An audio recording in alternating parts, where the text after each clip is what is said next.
Meil on tõesti väga hea meel, et te suutsite ennast kokku võtta ja ikkagi meie juurde tulite. Kas minu tütrekese surma põhjuse kohta on midagi selgunud? Patoloogi sõnul teie tütar uppus. No see ei ole võimalik. Ta ju kartis vett, ma olin teda lapsest peale hoiatanud. Meil on teile mõned küsimused. Küsige palun. Te ütlesite, et teie tütar on vaimse puuduga. Erivajadustega. Nii see oli. Ega tal midagi muud viga ei olnud, kui ta lihtsalt oli väga lihtsameelne ja koolis suutis vaid 7 klassi läbi käia. Ma ei saa aru, kas ta siis üldse tohtis üksinda väljas käia?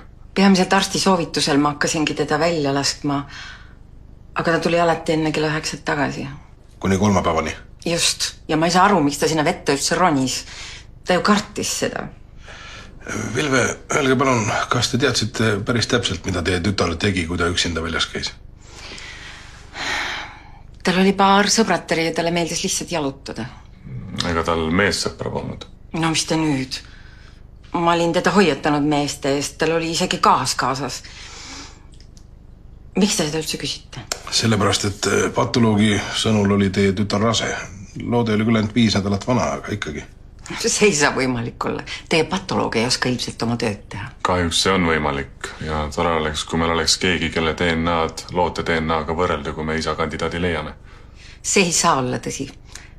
Ma olen terve elu Liisikest hoiatanud, sest mu enda mees oli jõhkard ja ta jättis meid maha, kui sai teada, kuidas Liisikesega lood on.